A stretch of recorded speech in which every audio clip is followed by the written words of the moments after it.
안녕하세요, 청취자 여러분. 자, 오늘은 2025년에 우리한테 어떤 변화들이 있을지 좀 깊이 들여다볼까 합니다. 여러분이 보내주신 여러 자료들, 현대경제연구원, 삼정 KPMG, 한국보건사회연구원 같은 곳들의 최신 보고서를 가지고 왔는데요. 이걸 바탕으로 내년의 큰 그림을 한번 같이 그려보죠. 글로벌 상황부터 국내 문제, 또 기술 혁신까지 좀 복잡할 수 있는데 저희가 핵심을 잘 뽑아서 여러분이 딱 이해하실 수 있도록 도와드리는 게 오늘 목표입니다. 자, 그럼 먼저 바깥 상황부터 좀 볼까요? 그 현대경제연구원 보고서에 계산의 시간 이런 표현이 있더라고요. 정말 국제 정세가 심상치 않아 보이는데 특히 미국 대선 결과 이게 어떻게 되느냐에 따라서 변화가 클 것 같다는 얘기가 많잖아요. 만약에 트럼프 2기 행정부가 실제로 들어선다면 어떤 점을 가장 좀 주의 깊게 봐야 할까요? 네, 그 계산의 시간이라는 표현처럼 현대경제연구원에서는 이게 단순히 관세율 좀 조정하고 이런 수준을 넘어서 아예 글로벌 관세 전쟁 이게 전면화될 수도 있다. 이렇게 우려하더라고요. 그러니까 트럼프 1기 때는 주로 중국을 겨냥했었잖아요. 네. 근데 이번에는 그게 아니라 모든 수입품에 대해서 한 10%에서 20% 정도 보편 관세를 매기거나 심지어는 동맹국하고 맺은 FTA 있잖아요. 이런 자유무역 협정까지 다시 협상하자 이럴 수 있다는 거죠. 와, 모든 수입품에요? 그건 정말 파장이 크겠는데요? 네, 아마 트럼프 1기 때 중국의 고율 관세 매기고 나서 그 이후에 미국 안으로 외국인 직접 투자, FDI라고 하죠. 이게 좀 늘었던 경험이 있으니까 그걸 바탕으로 한 전략일 수도 있고요. 이게 한국 입장에서는 단순히 수출 타격 이 정도가 아니라 글로벌 공급망 자체를 아예 다 뜯어 고쳐야 할 수도 있는 그런 압박이 될 수 있습니다. 미국이 그렇게 자국 우선주의를 막 강화하면 혹시 미국 경제만 혼자 잘 나가는 그런 경제적 예외주의 현상 같은 것도 진짜 나타날 수 있을까요? 네, 맞습니다. 그런 가능성도 충분히 제기되고 있어요. 미국 경제는 계속 좀 괜찮은 성장세를 이어가는데 다른 나라들은 좀 힘들어지면서 격차가 더 벌어질 수 있다는 거죠. 이렇게 예측하기 힘든 환경이 점점 더 커지니까 한국으로서는 이 위험을 어떻게 관리하고 또 동시에 여기서 뭔가 새로운 기회를 찾아낼지 정말 그야말로 전략적인 판단이 아주 중요해지는 그런 시점입니다. 그렇죠. 이런 글로벌 불확실성이 당연히 우리 경제에도 바로 영향을 줄 텐데요. 그럼 이제 안으로 좀 눈을 돌려보면 국내 상황도 사실 만만치가 않아 보입니다. 정치적인 불안정이 경제에도 부담을 준다는 부의 정치적 경기 사이클 이런 우려도 있고 심지어 내년에 1%대 저성장할 수도 있다 이런 얘기까지 나오더라고요. 소비자들도 지갑을 잘 안 여는 것 같고요. 네, 경제 전반적으로 활력이 좀 떨어질 수 있다. 이런 경고 신호들이 나오고 있는 거죠. 근데 여기에 더해서 한국 사회가 딱 마주하고 있는 가장 근본적인 어려움은 역시 그 인구 문제입니다. 그 한국보건사회연구원 자료를 보면 작년 합계 출산율이 0.72명이었어요. 또 역대 최저치죠. 0.72명.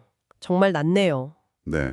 게다가 고령화 속도는 또 엄청 빨라서 전망을 보면 2072년쯤 되면 생산 연령 인구 100명이 노인 104명 이상을 부양해야 할 수도 있다. 이런 좀 암울한 예측까지 나왔습니다. 이야, 100명이 104명이요. 이건 정말 심각한 수준인데요. 정부에서도 그래서 여러 대책들을 내놓고는 있지 않습니까? 요즘은 좀 어떤 방향으로 가고 있나요? 네, 크게 보면 한 세 가지 방향인 것 같아요. 첫째는 이제 육아휴직 확대 같은 일하고 가정생활, 이거 둘 다 잘할 수 있게 지원하는 거. 둘째는 0세부터 5세까지 무상보육이나 초등학생들 방과 후에 돌봐주는 늘봄학교 같은 국가가 돌봄 책임을 더 지겠다는 방향. 그리고 셋째는 신생아 특례대출 소득 기준 좀 낮춰주거나 결혼이나 자녀 관련해서 세금 깎아주는 이런 직접적인 재정 지원이죠.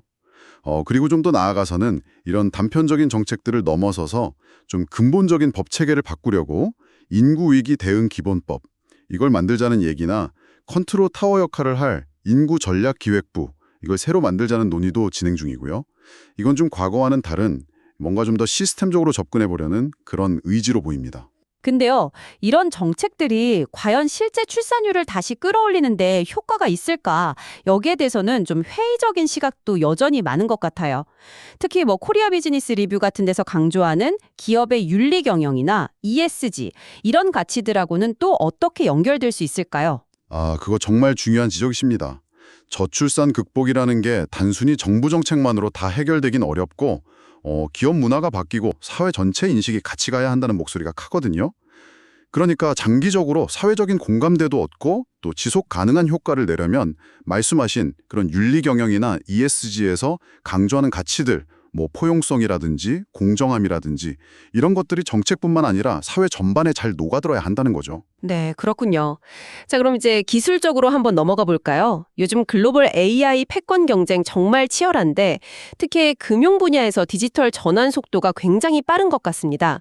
그 삼성 KPMG 보고서에서 좀 주목할 만한 변화들을 짚어줬던데요. 네, 금융 쪽에서도 몇 가지 큰 흐름이 있습니다.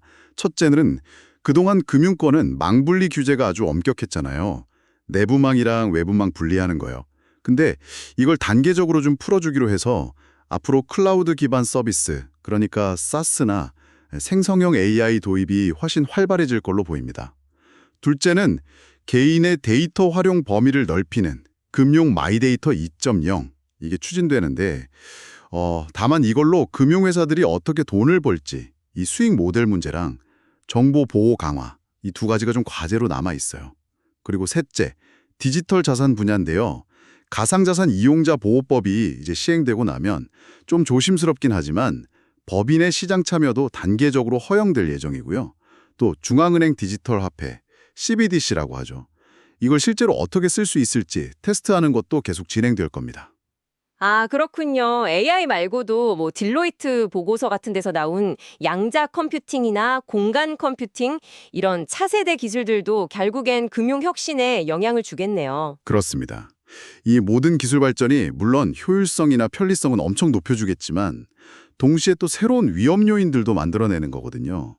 그래서 뭐 코리아 비즈니스 리뷰 같은 곳에서도 지적하듯이 기술을 활용하는 과정에서 AI 윤리 문제라던가 데이터 보안 같은 이런 윤리 경영의 중요성이 점점 더 커질 수밖에 없는 거죠. 기술 발전이랑 윤리적인 책임, 이게 꼭 같이 가야 합니다. 자, 오늘 여러 자료들을 통해서 2025년의 주요 변화들을 쭉 훑어봤습니다. 한번 정리를 해보면 미국의 정책 변화 같은 외부 변수, 여기에 국내의 저성장이나 인구 위기 같은 내부 과제들, 이게 막 겹치고 또 동시에 엄청나게 빠르게 변화하는 기술, 금융 환경에 적응도 해야 하고 그러면서 또 윤리적인 기준까지 고민해야 하는 와, 정말 복합적인 도전의 한 해가 될 것 같다 이런 생각이 드네요. 네, 맞습니다. 정말 격동의 시기인데요. 오늘 나눈 이야기들을 바탕으로 청취자 여러분께 마지막으로 생각해 볼 만한 질문 하나 던지면서 마무리하고 싶습니다.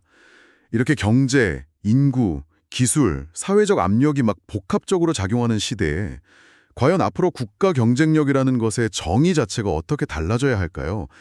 전통적인 지표를 넘어서 우리는 앞으로 어떤 가치와 기준으로 국가의 힘을 재고 또 키워나가야 할까요? 한 번쯤 고민해 보시면 좋겠습니다.